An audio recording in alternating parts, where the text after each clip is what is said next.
যোগীর এতগুলি অবস্থার পরে যে সমাধি হচ্ছে, সেই সমাধিস্থ অবস্থায় দিব্য চক্ষু নয়, বিজ্ঞান চক্ষুতে কারণ জগতের রূপকে দেখতে পাচ্ছেন। অনেক কিছু দেখতে পাচ্ছেন যেটা ঘটবে ভবিষ্যতে। যোগীরা বলে দেন না, এটা ঘটবে, এটা হবে, ওর এটা সামনে আসছে, যে বলেন কি করে? তারা ওই বিজ্ঞান চক্ষুতে দেখেই সেটা বলেন। সমাধিস্থ অবস্থায় যা দেখলেন, সেটা চিত্তাকাশে তাদের প্রকাশিত হলো, তারপর সেটা মুখে প্রকাশ করলেন। আর দিব্য চক্ষু দিয়ে কারণ জগতে নানা রূপ উপলব্ধি করি, না সমাধিকেও উপলব্ধি করি। সমাধিকে উপলব্ধি করেন আবার স্থূল চক্ষু, যেমন অর্জুন দেখতে পাচ্ছেন ঋষিদের, দেবতাদের, সাধ্যগণদের, পিতৃগণ, তাদের সবাইকে দেখতে পাচ্ছেন। তারা সবাই স্তব করছে, যক্ষ দক্ষ অসুর সবাই ভগবানের বিশ্বরূপে স্তব করছে। সবাই ভয় হচ্ছে, কোন দিকে লুকোবে অসুররা বুঝতে পারছে না। সবাই ছবির মতো বলেছেন, যেমন করে নদীরা সমুদ্রের দিকে ছোটে, তেমনি সেদিনই কাল মহাকাল আর গর্ভে প্রবেশ করার জন্য, অনলের মধ্যে প্রবেশ করার জন্য জীব জগৎ ব্রহ্মাণ্ড যেন ছুটে চলেছে তার মধ্যে। এটা হচ্ছে কারণ জগতের রূপকে তিনি স্থূল জগতে দেখছেন।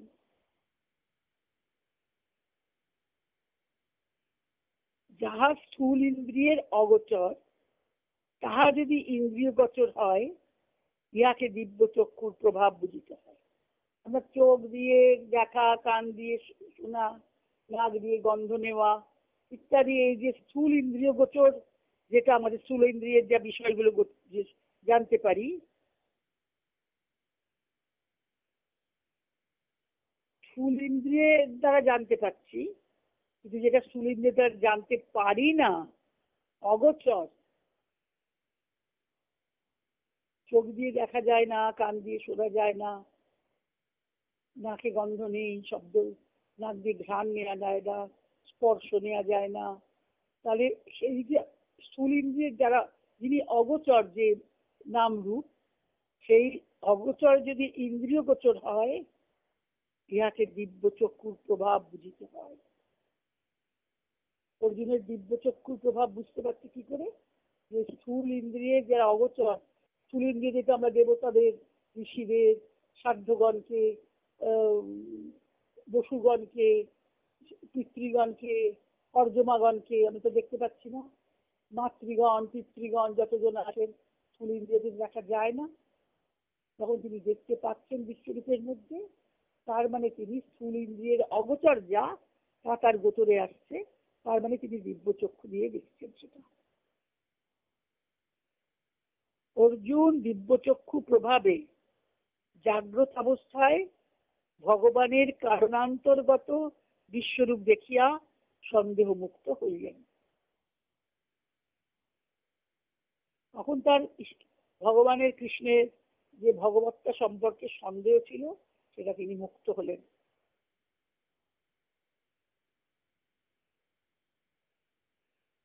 সেই বিশ্বরূপ দর্শন ইন্দ্রিয়গোচর সত্য না হোক, স্থূল সত্য অপেক্ষা সত্য।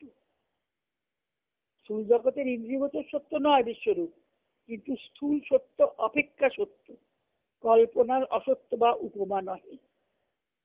গীতা পড়ার সময় আমাদের মনে রাখতে হবে যে বিশ্বরূপ দর্শন কল্পনা বা উপমা নয়, যোগীর দিব্য চক্ষুতে দেখা সেই দৃষ্টি। চোখ তিন রকমের অবস্থা ভগবানের, একটি হচ্ছে সাধক জাগ্রত অবস্থা, আর একটা হচ্ছে সূক্ষ্ম দৃষ্টি বিজ্ঞান চক্ষু, আর দিব্য চক্ষু, তিন রকমের চোখ। আর স্থূল জগৎ, সূক্ষ্ম জগৎ, কারণ জগৎ, তিনটি জগৎ আছে।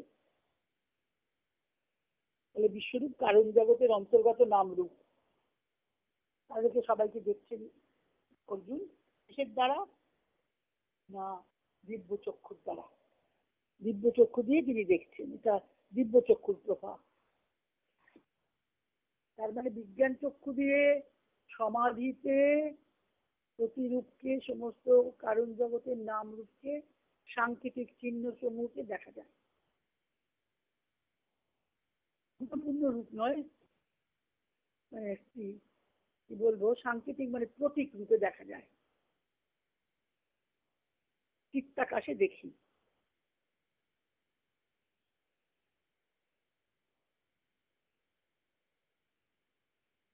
কার এই দিব্যচক্ষু লাভ হবে? আর বিশ্বরূপ দর্শন কার পক্ষে, কোন সাধকের প্রয়োজনীয়, অত্যন্ত প্রয়োজনীয়? রবীন্দ্র বলছেন যিনি শক্তির উপাসক, তিনি কর্মযোগী, যন্ত্রীর যন্ত্র হইয়া ভগবত নির্দিষ্ট কার্য করিতে আদিষ্ট। ভগবানের হাতের যন্ত্র নিমিত্ত মাত্র ভবসভ্য সাচিন বলেছেন না? মা গ্রন্থে আমরা পড়েছি না? প্রথমে থাকবে কর্মী, তারপরে হবে উপাসক, সেবক, তারপরে হবে যন্ত্রীর যন্ত্র, শেষ অবস্থায় মিলন, ইষ্ট দেবতার সঙ্গে মায়ের সঙ্গে মিলন। চারটে স্টেজ। তাহলে সাধক যিনি কর্মযোগী, যিনি শক্তির উপাসক, যন্ত্রীর যন্ত্র হইয়া ভগবত নির্দিষ্ট কার্য করিতে আদিষ্ট, তাহার চক্ষে বিশ্বরূপ দর্শন অতি প্রয়োজনীয়।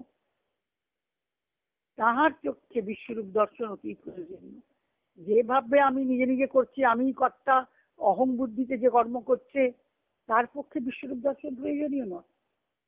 কিন্তু যিনি নিষ্কাম কর্মযোগী, ভগবানের নির্দিষ্ট কার্যই শুধু করবেন, আদিষ্ট, যেমন শ্রী অরবিন্দ আদেশ পেলেন গৌটু চন্দন, প্রত্যক্ষ ভগবানের আদেশ, গৌটু পণ্ডিচেরি বলেছেন না, আমাকে আদেশ দিলেন ভগবান শ্রীকৃষ্ণ, আদেশ দিলেন পণ্ডিচেরি চলে যাও। তৎক্ষণাৎ তিনি পণ্ডিচেরি যাওয়ার ব্যবস্থা হয়ে গেল। রাত্রিবেলায় চন্দননগরে চলে গেলেন। সেই জন্য আদেশ মাত্র তিনি বিশ্বরূপ দর্শন তার পক্ষে প্রয়োজন। বিশ্বরূপ দর্শনে সেই রকম যোগী, বিশ্বরূপ দর্শনের পূর্বেও তিনি আনন্দ লাভ করিতে পারে, কিন্তু সেই দর্শন লাভ না হওয়া পর্যন্ত আদেশ ঠিক মঞ্জুর হয় না, রুজু হইয়াছে, পাশ হয় না। এটা যে লিখছেন যখন, তখন তিনি তো আদিষ্ট হয়েই লিখছেন, তিনি তো আদেশ পেয়েই লিখছেন। তার এতে লিখেছেন না, উত্তরপাড়া অভিভাষণে বলেছেন না, ভগবান আমার সঙ্গে কথা বললেন, ভগবানের আদেশে তিনি গীতার সাধনা তার মধ্যে, গীতার শক্তি তার মধ্যে প্রবেশ করলো। ভগবান অর্জুনের কাছে কি চেয়েছেন তিনি তা উপলব্ধি করলেন আলিপুর জেলের মধ্যে। যিনি আদিষ্ট হয়েছেন, তিনি যদি বিশ্বরূপ দর্শন না করেন, দর্শন লাভ না হওয়া পর্যন্ত, মানে জেলের মধ্যেই ভগবানের বিশ্বরূপ তিনি দেখেছেন, ম্যাজিস্ট্রেটকে দেখেছেন, শান্তিকে দেখেছেন, চোর ডাকাত গুন্ডা, তারা খুনি, সকলকে দেখছেন নারায়ণ দিতে। গাছকে দেখছেন, নারায়ণ আমার কাছে ছায়া দিচ্ছেন। যে দেখাতেন যে গাছের তলায়, ছেলের সামনে যে গাছটা ছিল, সেই গাছ আলিপুর জেলে, ওখানে এই গাছ আমাকে কৃষ্ণ যেন তার বাহু মেরে ছায়া দিচ্ছে। মোটা কম্বল, যে জেলের কম্বল, সেই কম্বলে শুয়ে ভাবছেন আমার প্রিয়তম সখা আমাকে আলিঙ্গন করছেন। তাহলে এই তো বিশ্বরূপ দর্শন, তিনি আদিষ্ট হয়েছে, তাই তার দিব্য চক্ষু লাভ হয়েছে, তিনি দেখছেন। সেই দর্শন লাভ না হওয়া পর্যন্ত আদেশ ঠিক মঞ্জুর হয় না, রুজু হইয়াছে, মানে আদেশ দেওয়া হয়েছে কিন্তু পাশ হয় নাই। সেই পর্যন্ত তাহার কর্মশিক্ষার তৈয়ারি হওয়ার সময়। যতক্ষণ বিশ্বরূপ দর্শন না হচ্ছে, ততক্ষণ সেই কর্মযোগীকে কর্মশিক্ষা করতে হবে, তাকে তৈরি হবার সময় সেটা। বিশ্বরূপ দর্শনে কর্মের আরম্ভ, বিশ্বরূপ দর্শনে কর্মের আরম্ভ। বিশ্বরূপ দর্শন অনেক প্রকার হইতে পারে, যেমন সাধনা, যেমন সাধকের স্বভাব। নিজে দেখেছেন বলেই জগৎময় কৃষ্ণের রূপ দেখেছেন, তো তাতে এখানে লিখছেন কালীর বিশ্বরূপ দর্শনে যদি কোনো সাধক কালীকে জগৎময় দেখেন, যেমন শ্রীরামকৃষ্ণ দেখেছেন, চৌকাঠ চিন্ময়, ঘরের চৌকাঠ চিন্ময় হয়ে গেছে, কোষাকুষি, কোষাকুষি চিন্ময়, সবই মায়ের প্রকাশ। এখনো সেই চৌকাঠে লেখা আছে, কেউ পা দিবেন না ভবতারিণী মন্দিরে। কালীর বিশ্বরূপ দর্শনে সাধক জগৎময় অপরূপ নারী রূপ দেখেন।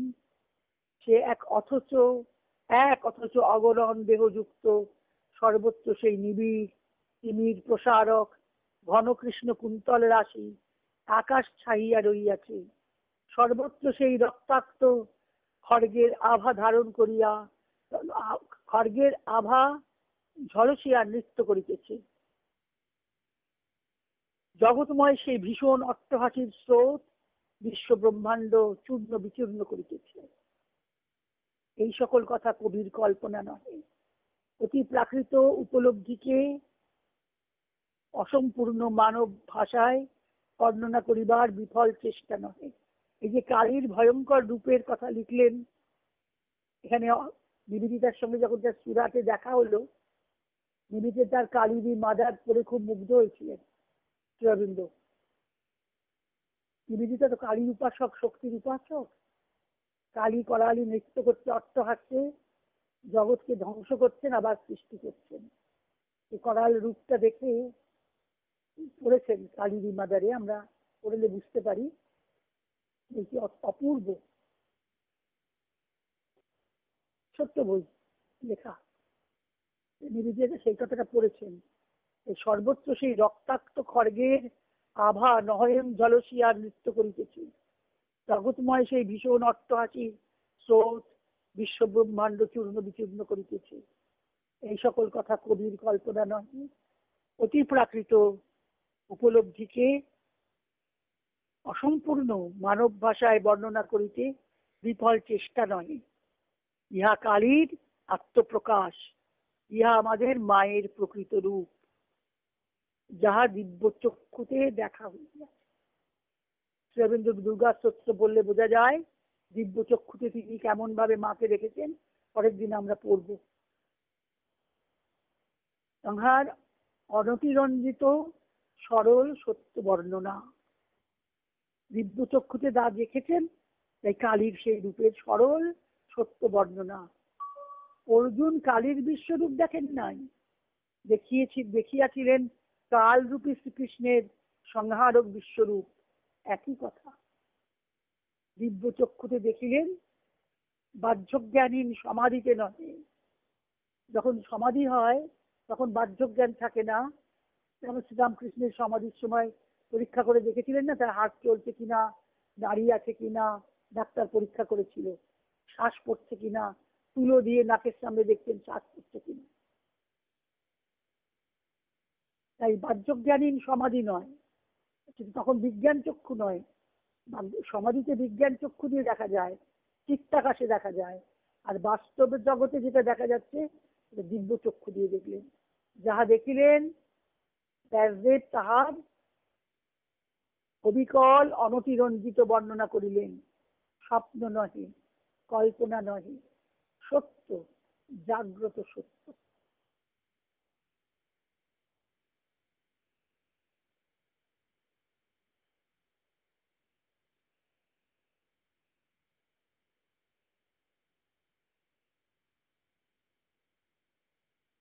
অপূর্ব করে ব্যাখ্যা করলেন বিশ্বরূপকে।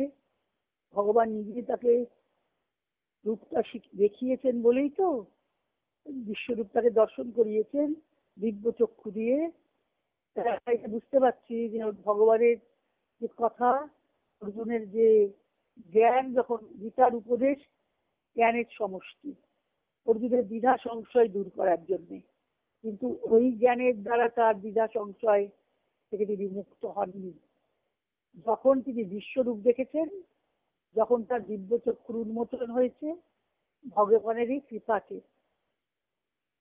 দিব্যং দদামি তে চক্ষু পশ্যমে যোগমেশ্বরম, ভগবানের কথা, তখন তার এই জ্ঞান, উপদেশের জ্ঞান উপলব্ধিতে পর্যবসিত হয়েছে। তখন সেটা দৃঢ়ভাবে প্রতিষ্ঠিত হয়েছে, আর আলগা নেই সেই জ্ঞানটা, উপলব্ধ জ্ঞান।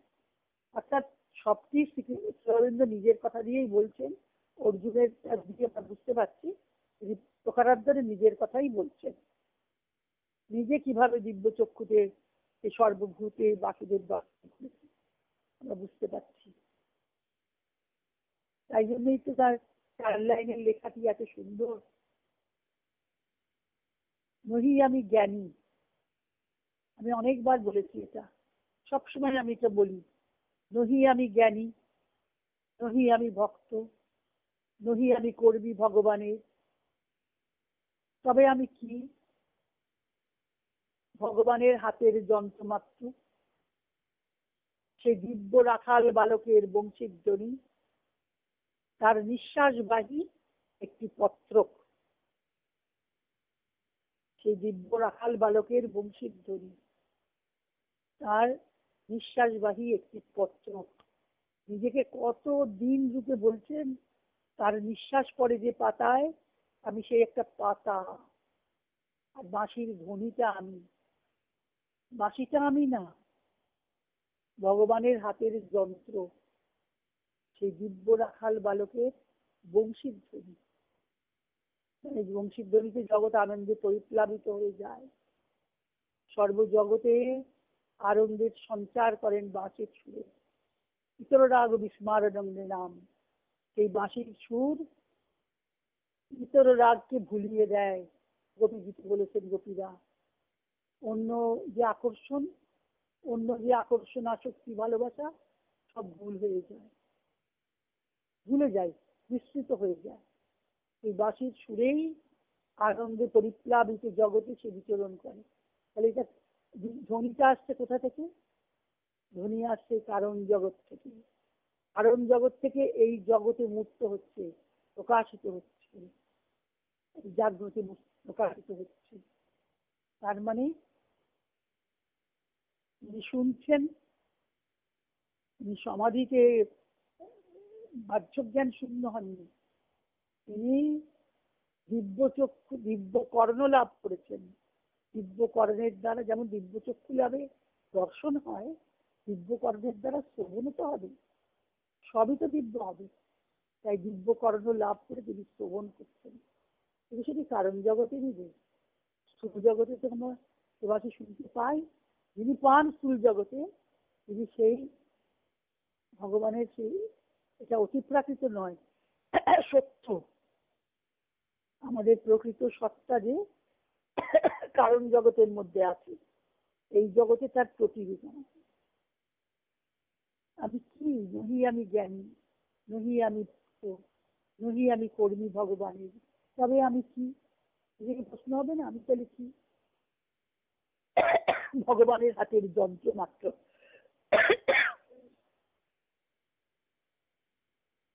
আর সেই দিব্য রাখাল বালক, দিব্য রাখাল বালক মানে কে? শ্রীকৃষ্ণ।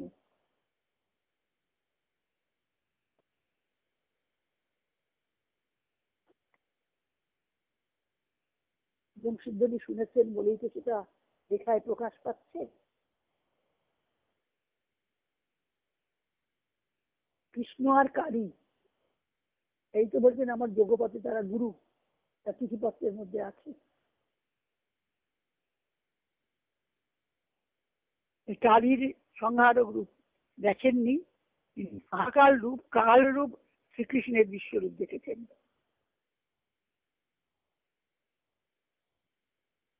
তাহলে স্থূল জগৎ হচ্ছে বিরাট, তারা প্রকাশ হচ্ছে বিরাট ভগবানের। সূক্ষ্ম জগতে হচ্ছে, জাগ্রতে হচ্ছে বিরাট, স্বপ্নাবস্থায় হিরণ্যগর্ভ, আর সুষুপ্তিতে প্রাজ্ঞ। ভগবানের 3 অবস্থা, আত্মারও 3 অবস্থা, ব্রহ্মেরও 3 অবস্থা, ওঙ্কারেরও 3 অবস্থা।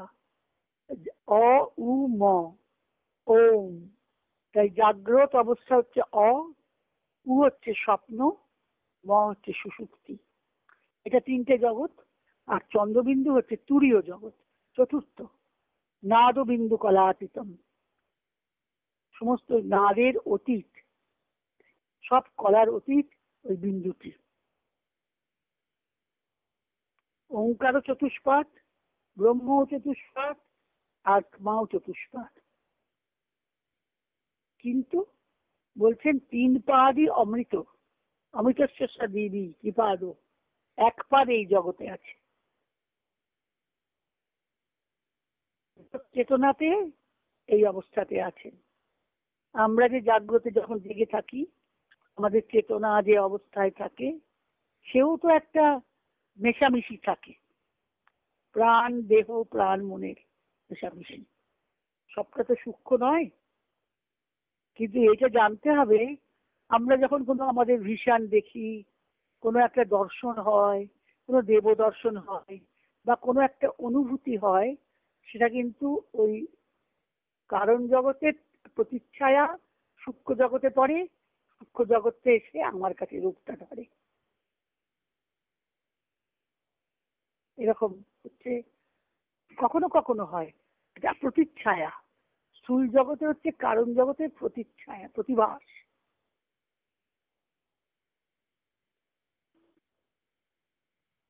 মিথ্যা কোনোটাই না।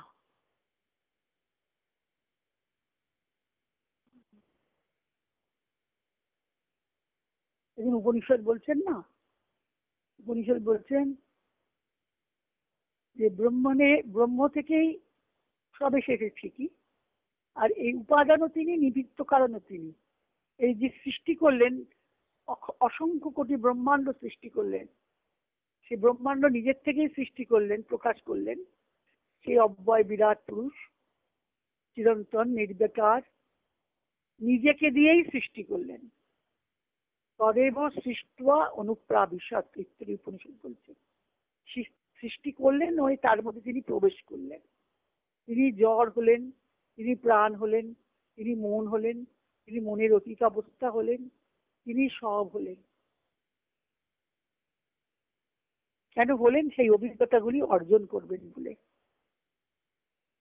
উত্তরণ হচ্ছে আস্তে আস্তে, জ্বর থেকে প্রাণ, প্রাণ থেকে মন, মন থেকে আরো হায়ার মাইন্ড, হায়ার মাইন্ড, মনের উপরের অনেক স্তর রবীন্দ্র দেখি। আমাদের তো প্রকৃত মনেই আমরা নেই, আধা মন, আমরা আধা পশু, আধা মানুষের জীবন যাপন করি। পশুর হচ্ছে প্রাণ শক্তি খুব প্রবল, খাবে, আহার নিদ্রা, সন্তান ধারণ, সন্তান পালন, বংশবৃদ্ধি, এই 3টে পশুর কাজ। মানুষ এই কাজই করে, সেও পশুর জীবন যাপন করছে। কাদা জলে কৃমির মতো জীবন যাপন, ডিভাইনে বলেছেন না, কাদা জলের মধ্যে যেন বুকে হাঁটা শরীর পোকার মতো মানুষের জীবন চলছে। সেই জীবন দিব্য হবে, সেই জীবনকে দিব্য করতে হবে। মর্তের জীবনের মধ্যে অমর্ত্য আনন্দের বিস্তার হবে, প্রতিষ্ঠা হবে। এটাই তো শ্রীরবীন্দ্রের যোগ সাধনা, এটাই তো সাবিত্রী।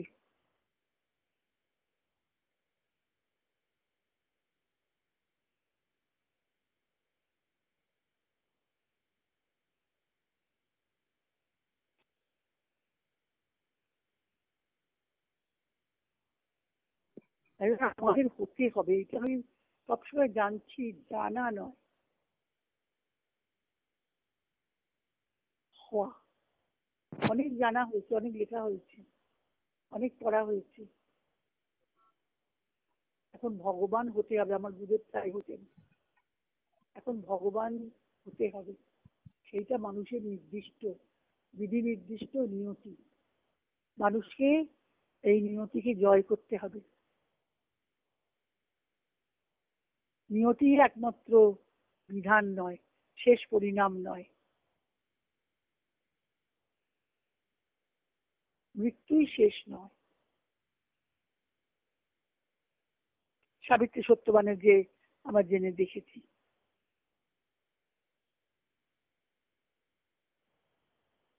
সাবিত্রী থেকেও একটু একটু করতে পারি।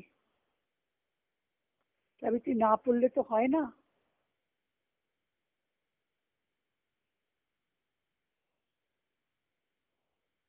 বিশ্বরূপ দিয়ে আমি, আর বিশ্বরূপ দর্শনের শেষের মন্ত্রে কি বলেছেন, শেষের মন্ত্রের আগের মন্ত্র থেকে বলেছেন, এই বিশ্বরূপ তুমি কি করে দেখলে? কোনো বেদ পাঠের দ্বারা নয়, যজ্ঞের দ্বারা নয়, অধ্যয়নের দ্বারা নয়, কোনো দানের দ্বারা নয়, কোনো তপস্যার দ্বারা নয়। আগে বলে দিয়েছেন,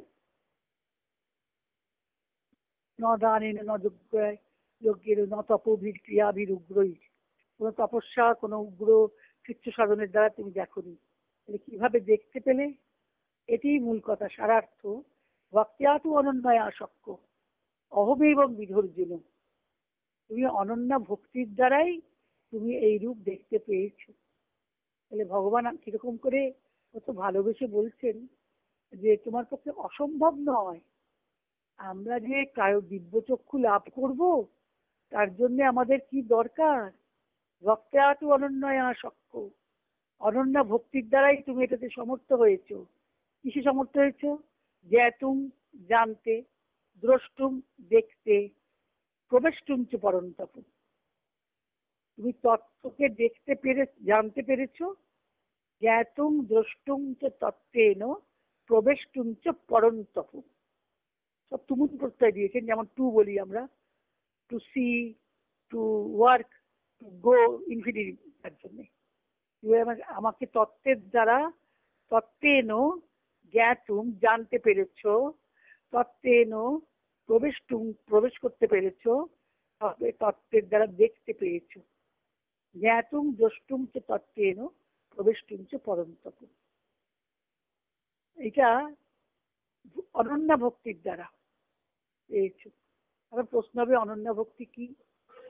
অনন্যা ভক্তির কথায় আসবে, তিনি অনাসক্ত, যিনি বাসনা ত্যাগ করেছেন, যিনি কিছু জানেন না, শুধু ভগবত নৈকট্য, সামীপ্য, সারূপ্যতার আকাঙ্ক্ষা, আর ভগবানের কর্ম করতে যার নিষ্কাম ভাবে যিনি আদিষ্ট হন, অনুপ্রেরিত হন। সেটা শেষের মন্ত্রে বলেছেন, মৎকর্ম ক্লীন মৎকর্ম মদ্ভক্ত সঙ্গ বর্জিত নির্বহিত সর্বভূতেষু যস্য মামিতি পাণ্ডব। যিনি, এক মিনিট লক্ষ্মী, এখানে দাদাকে দাও খেতে, এই টেবিলে খেতে দাও।